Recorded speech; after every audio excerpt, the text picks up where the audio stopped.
Hello and welcome to the Hoover Institution's 2014 Spring Retreat. I'm Chris Dower, Hoover's Director of Marketing and Strategic Communications. Our speaker in this chartcast is David Brady, the Davies Family Senior Fellow and Deputy Director at the Hoover Institution, and also the Bowen H. and Janice Arthur McCoy Professor of Political Science and Leadership Values in the Stanford Graduate School of Business and a Professor of Political Science in the School of Humanities and Sciences at the university. The title of his presentation is Polarization, Broken Government, and the 2014 National Election, and it was recorded on May 5th, 2014. Okay, I guess I'm introducing myself. I love doing that, but I'm going to keep it short. I'm David Brady. I'm a senior fellow, deputy director at the Hoover Institution, and I'm on sabbatical for this year, except for the next 45 minutes. So I'm going to try and do three things today. I'm going to set the background for the 2014 congressional elections, then talk a little bit about the strategy for the elections, and then I'll give you my predictions. Now, I think the most, and the title of this talk, I believe, is Broken Government, Polarization, and the 2014 Election. So I think the thing that I'm going to do that's you probably can't read elsewhere is set the background for the 2014 election. So if you Google broken government, you'll get hundreds of thousands of references, and they're all to the U.S. government. So I'm going to look at some of that. The BBC broadcast a program titled, Is American Government Broken? And the fundamental and largely unseen issue for them was whether a political process designed by the best minds of the 18th century can survive the realities of the 21st. Many American political scientists, journalists, and others were singing from the same hymnal with a specific culprit in mind.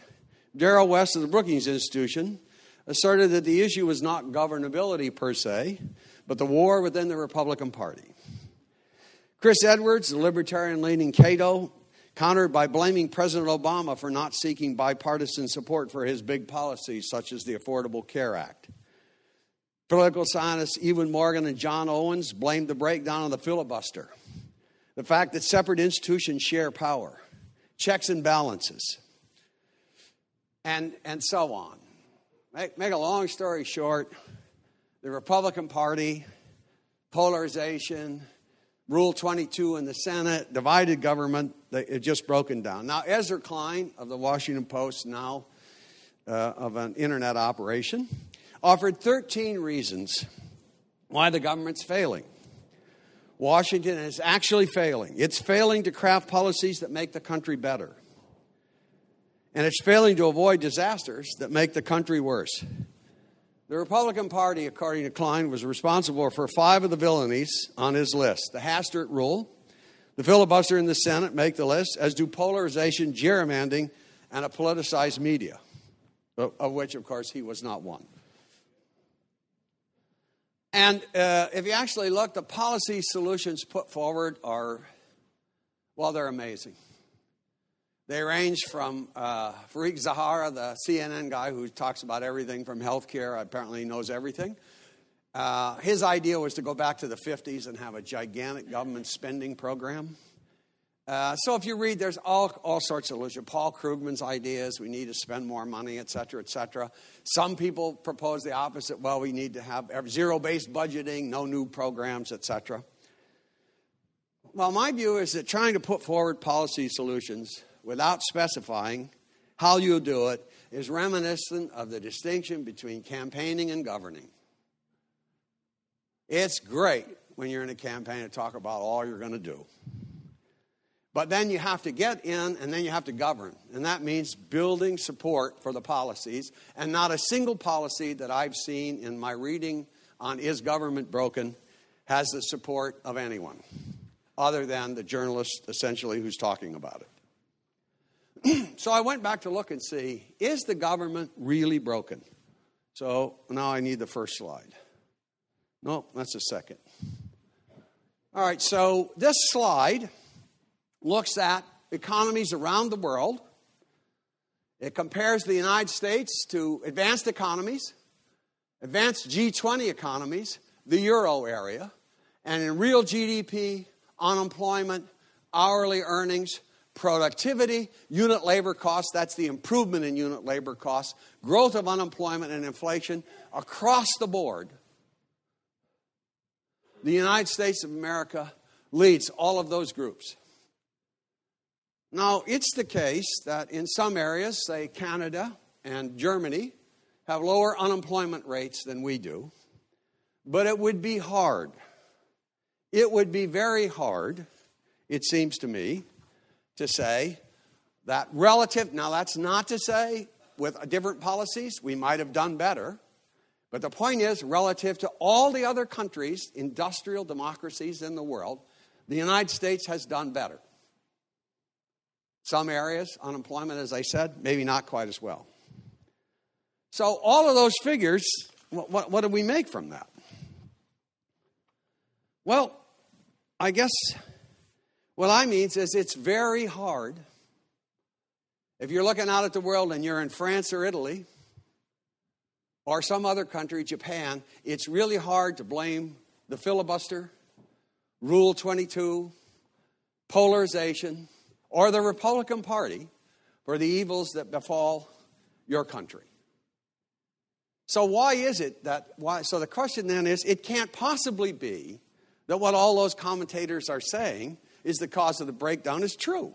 Because relative to the other countries, it's just not true. In France, I just came back from France, they're complaining that the parties aren't polarized enough because suddenly the socialist François Hollande is suddenly pro-business since they have 13% unemployment. So what the premise of the background for this election, as far as I'm concerned, is this. That what's happening is that we are in an era of indecision, and that indecision is caused by the transformation, the great transformation of the world economy that has occurred over the last 20 to 30 years. As Asia, China, India modernize, are competitive with us, there's a new transformed economy where global competition, such as labor in Asia and the developing world, displaces the middle class and high-paying manufacturing jobs in Europe and the U.S., leading to high unemployment and the concomitant spending increases. There's a jump in the inequality indexes and the resulting politics of equality. Immigration issues arise in various forms in the U.S., France, Germany, Europe, and they range from citizenship for working-class pilgrims already in the country to the issuing of green cards for immigrants with skill sets useful for high-tech companies. The banking and finance industries are specifically featured as causes of both recession and inequality. Generating economic growth in the developed world is particularly hard today because of the problem of what about the environment? How shall we grow? The European Union just backed off of its very high standards for automobiles because they have on average 13% unemployment and they need the growth. So what I'm saying is no country has solved the problem of what to do with this great new transformation, which has now involved 2/3 to 3/4 of the population of the world are now involved in this latest capitalist globalization of the world economy. Now, the point is, the first such transformation, this isn't the first time we've had this happen. This happened at the end of, roughly from about 1840 in Britain to the present. We had to 1890, 1900. There was the first great transformation, smaller than this one because it only involved about 1/4 to 1/3 of the world. It generated a set of problems eerily similar to the present era. It was called the Gilded Era, similar to the 1%. One hears so much talk of today, the 1%, then it was the Gilded Era. It contributed, there was the question of wealth disparity and the corresponding politics of equality that occurred, the rise of the Populist Party. Finance and monetary policy at that time were prominently featured as bankers in the system were blamed for the panic, which was what depressions were called in 1893. Proposals to inflate the currency and coining silver at 16 to 1 with gold, thus reducing debt, so on, were prominent. There was a proposed income tax for the first time. And in the Democratic Populist Platform, it said that was aggregated wealth shall bear its just proportion of taxation. There were demands to regulate railroads, provide free homes for settlers, have government provide jobs through private works, and immigration policy came to the fore as Democrats wanted to restrict the importation of foreign pauper labor, while industrialists needed the foreign labor to run the factories. In short, my research shows that there's a very similar set of problems. We are, therefore, in my view, and no country has solved this, how to solve these problems. The problems are particularly difficult for the United States because the United States, unlike anywhere else in the world, bears an unbelievable military burden. It is up to us to keep peace in the Middle East. It is up to us to keep the ships so the Straits of Hormuz are open so the oil can go where it needs to go. It is up to the United States to provide peace in the Far East, and so there's a turn to the East. All of this is manage economic growth while handling such problems as the environment and problems of the military. Those are not easy problems. So in my view, we're in an era of uncertainty because no one has really solved those problems. So if I look at the 2004 election, looked pretty good. House, everything was Republican. Then in 2006, suddenly the president loses. Then in 2004, President Bush was, after that election, Bush was claiming credit. I've put my capital together. I'm going to use it. And then he sent up the Social Security bill, which didn't get privatized, in case you didn't know. And then President Obama the oceans were going to come down, pollution would end, et cetera, et cetera. James Carville wrote a book called Why the Democrats Will Rule for the Next 40 Years. Apparently generations are shorter because in the next election they got slaughtered in the House, should have won the Senate. And then the 2012 election was just a continuation of that. So this is a little bit of history from 1890 to 1910. So what I'm trying to show here is this flip-flopping of elections is quite unique in the modern era. So from 1890 to 1910, Republicans had the House, Senate. So the straight line, if it's red, that just means Republicans controlled all three branches. 1910, Democrats won the House. 1912 to 18, it was Democrat. 1920 to 32, all Republican. 32 to 46, Democrat. 48 to 52, Democrat. And you'll notice it's only down here at the end, in this period here, that we get all this mixed pattern of mixed government. When did we have that before? 1874 to 1896. The other era in which the Great Transformation occurred. So here, RDR, you can see, flip there, 1 year, Republicans are in, didn't last very long. Democrats are in 1 year, then Republicans, and then back. And only at this period did it get stable. So my view is we're in this era of indecision, and the indecision is because nobody has a solution to this set of problems about how do you deal with this global transformation. And this is particularly problematic in the United States because at the present time, we have parity among the political parties. So here, coming out of this is political party identification. This is data my colleagues and I have collected from the Gallup poll. There are about 1,000 Gallup polls in here, and the poll is about 1.8 million Americans from 1937 to 2014. So this is pretty straightforward. Here's the Democratic lead over Republicans. Democrats and Republicans, that's independents. And you'll note that these things go up. This is the 58 recession. Then that's the Goldwater election where Republicans have a huge advantage. Then the Democrats start to come down because of the war. But then Watergate, they go back up. But the big change is right here. By 1984, Reagan wins in 80.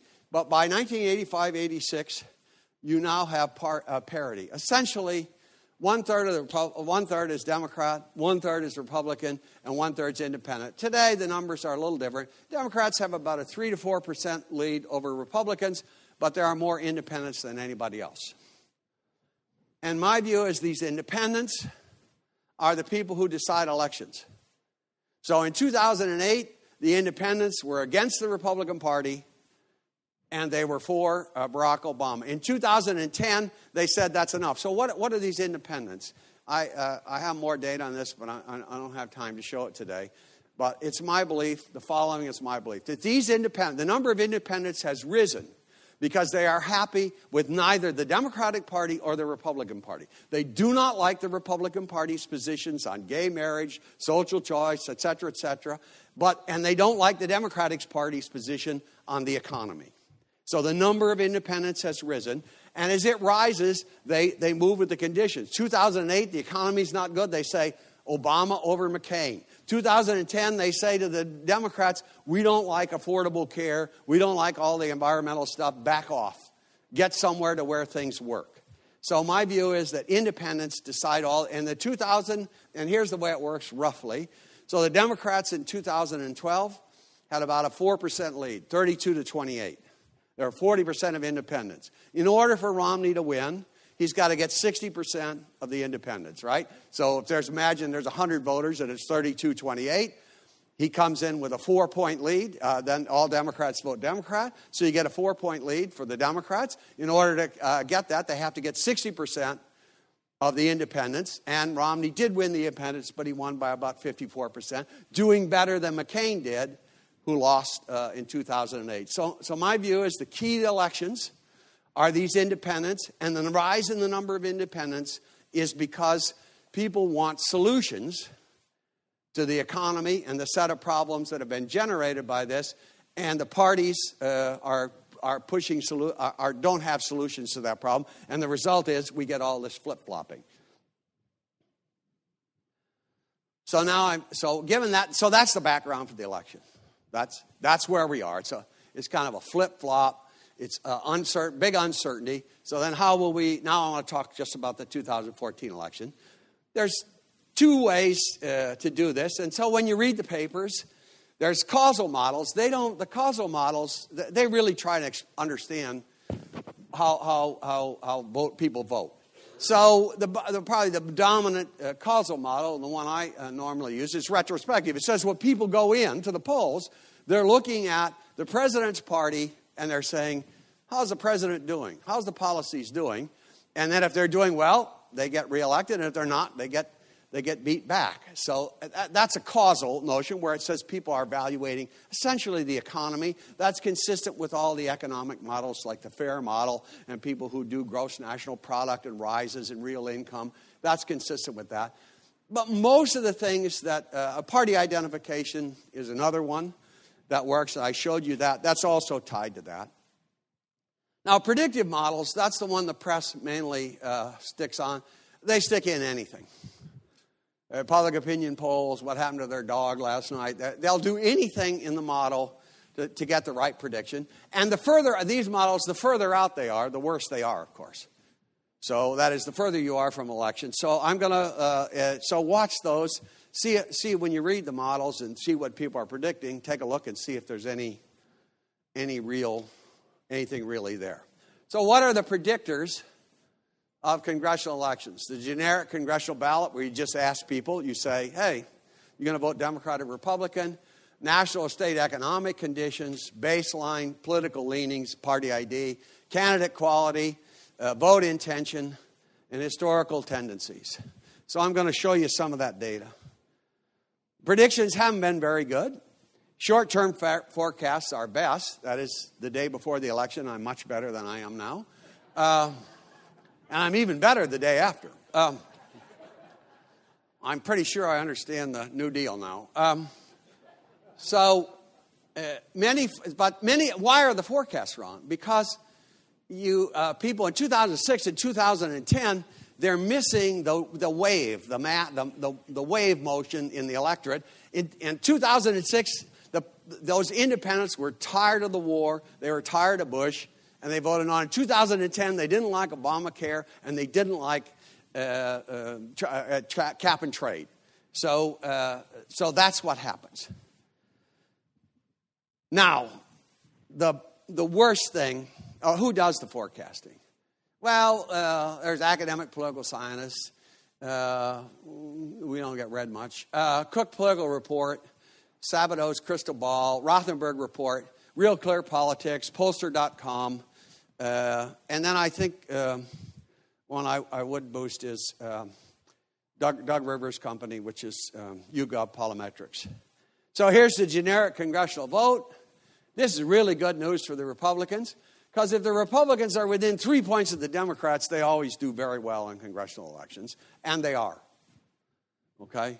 So generic poll looks good for the Republicans. Congressional vote preference, here it is again, just another way of looking at it. That's, again, looks pretty good for the Republicans. 1 point difference in that one. Now, what about midterm elections? Doesn't look too good for presidents, right? Incumbent presidents, on average, lose 26 seats. And if you look at incumbent presidents in their third term, Eisenhower lost 48, Johnson and Kennedy lost 47. So the number in third year, which is third term, a third 2-year period for Obama, they lose about 34 seats. So that doesn't look too good for the president. The president's overall job approval, obviously peaked right about 2012. But then note now it's its all-time low at 52% disapprove, 41% approve. That's not a good sign for Democratic congressional candidates. Here's the cost numbers. Forget the other stuff about do you like the ACA or not. Forget the only one that really matters in my view is what do you think it's going to cost you. And most people, a plurality of people, think that it's going to cost them more or about the same. Only 8% think their health care costs are going down.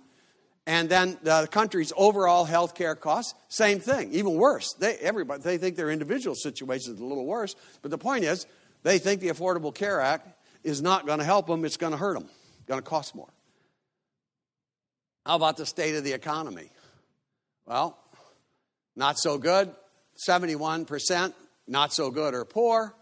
The economic recovery, again, majority's against it. So again, that's another issue that looks pretty good. Looks pretty good for the Republicans. Trust to handle issues. Well, main problems. This is as close as Republicans get.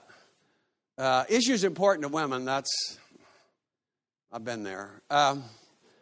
Helping the middle class, not so good. But health care, they up on that. Immigration issues, closer on that.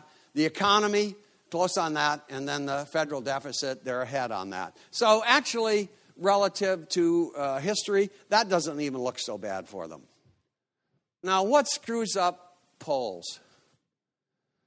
And the problem is, who do we sample? Not all registered voters vote. Likely voter samples rely on voter intentions, so they ask, do you intend to vote? And people lie. They say, oh yeah, I intend to vote. I mean, it's not that they really lie. They just don't vote. So it's crucial for us to know who's not going to vote. And so you do samples on voter intentions, you do past voter histories, and that's the pollster's secret sauce. You kind of know that people who are in this category, this is what they did in the past, but it's like a barbecue sauce. Sometimes it's good, and then sometimes it isn't. But the past doesn't always predict the future. Okay, so that's the bête noire. And here, so now I'm trying to point out that in the 2014 election, the electorate is going to look different than it did in 2012. So this line is presidential vote turnout, and this line is a congressional vote line. And as you see, there's a consistent difference, roughly 14 to 15%. So come 2014, the electorate's going to look different. So what's the Obama ground game for 2012? Right? So in 2012, here's what they claim won it for them. They got 125 million voter contacts, 3 times Romney, in swing states. They multiplied field offices using local people for contacting. So they dropped the internet, they dropped the mailing, and they actually went to knocking on doors and talking to people individually. They have detailed files on voters, and they have a big push for early voting, especially among loyal voters. And they use loyal voters to recruit persuadables. And they're going to do that again, or try to do it in 2014, especially with key groups. So now here's the difference between 2008 and 2010. 18 to 29, drop off. Those are Democratic voters. 65 plus, those are Republican voters, more of them in 2010. Male, about the same. Female, about the same. White, more white voters. Fewer black and fewer Hispanic voters. So if the electorate then in 2014 looks like it did in 2010, then what you're going to see is that's bad news for Democrats. So what do the Democrats do in this case? So what do you do then? Registration drive is get out the vote efforts. You want to reduce the cost to a voter of voting. So if somebody's thinking of not voting, what you want to do is reduce the cost of them. You want them to say, it's going to make it easy for you to vote.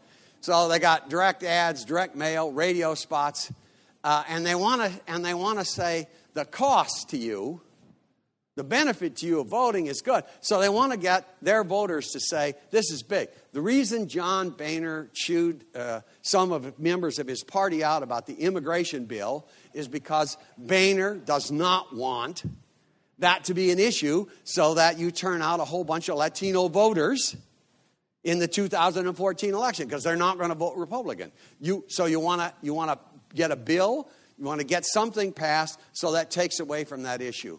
Then you have negative ads. They usually bring down voting. Fewer people vote on negative ads. And so the Democrats are going to focus on base issues. They're going to be big on equality, women, minimum wage, unemployment.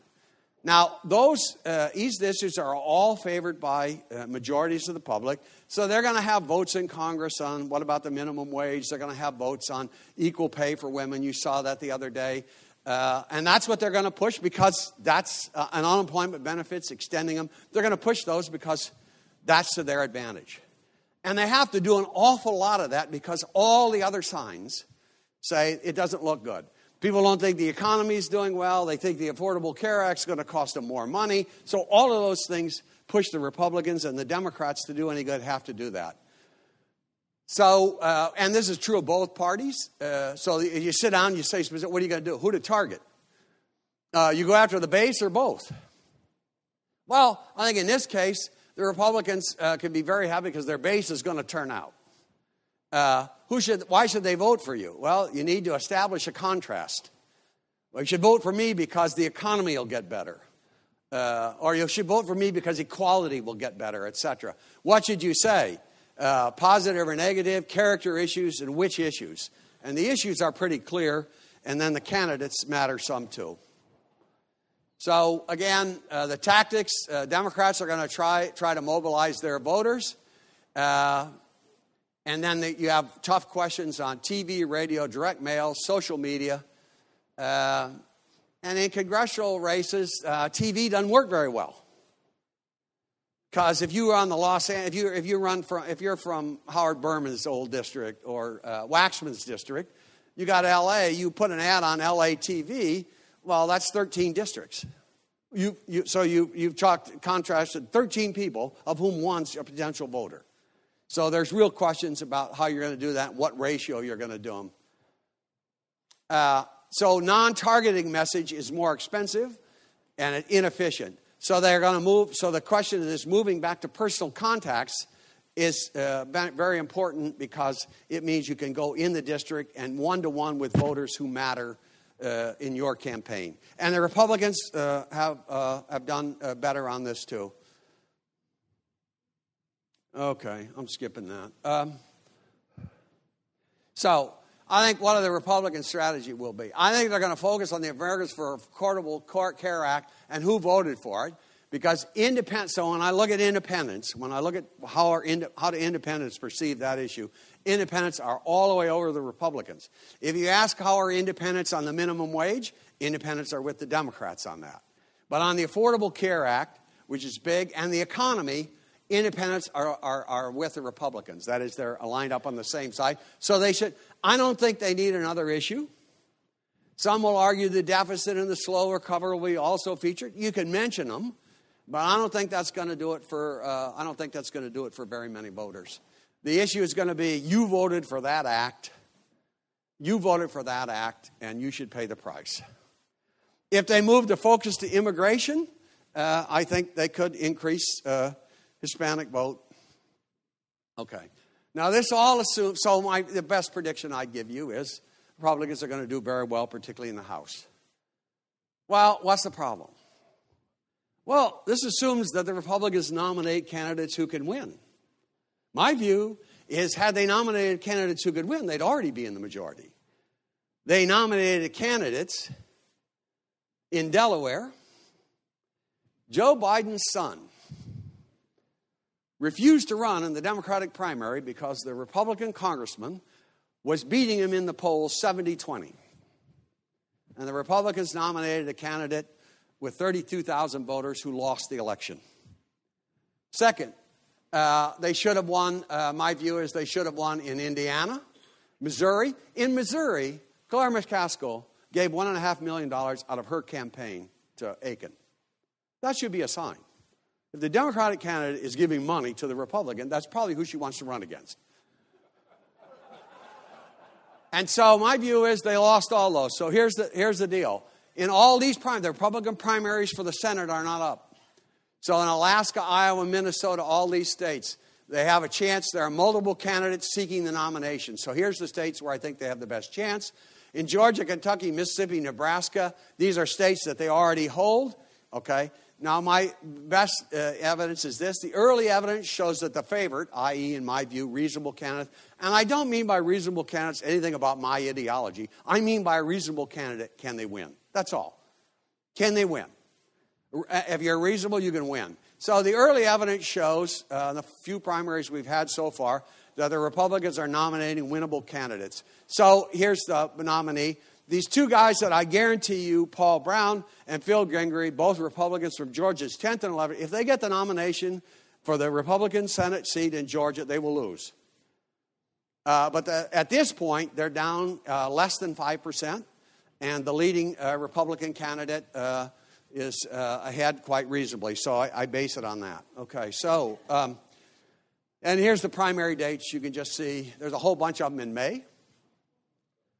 And so I can't really go, I'm not going on the line until I know who they nominate.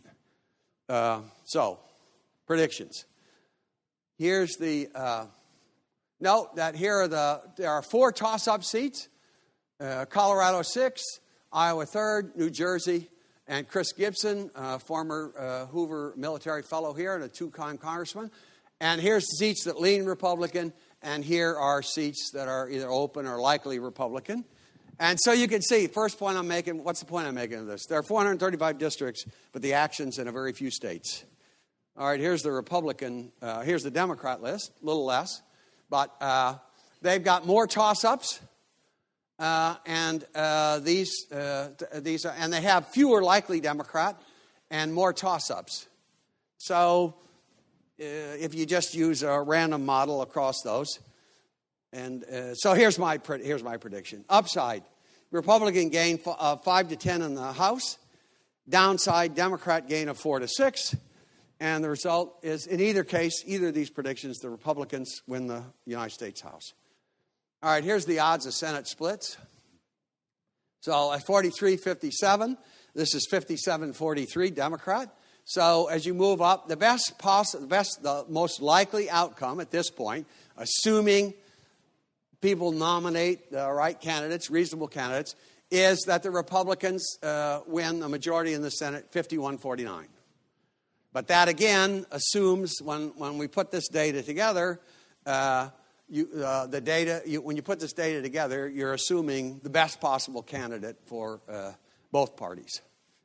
Well, you know one and you don't know the other. You assume the best possible candidate. And so here's the best bet is that current outlook, the Republicans net 4 to 8 Senate seats. Here's the states where they're ahead. South Dakota, they got a big lead.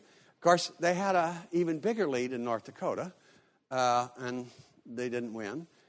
In Montana, they have a lead. That looks really certain. Arkansas, Tom Cotton, former student of Peter Berkowitz here, who's been to the Hoover Institution 3 or 4 times, talking with our economists and others. Looks like he's going to win there. And then you can see the other states that are up, with toss-ups being 3. North Carolina, Hagan, Landrieu down here, and Alaska here. Those look like seats that the Republicans could win. But I'll give you one just other example of politics. You may notice there's a huge issue of the pipeline. And you may have noticed that the pipeline will not now be decided until after November. Guess why? Because South Dakota matters, Arkansas, Louisiana, states that matter to the Democratic Party. Mary Landrieu does not want that turned down. She'd have preferred him to support it, but she certainly preferred no decision, because then when the issue comes up in Louisiana, she says, I'm lobbying the president every day to do the right thing and build a pipeline. So the red stripes, South Dakota means that leans pretty heavily towards the Republicans. A pink stripe means a little less lean. I had a color. My daughter helped me with my coloring.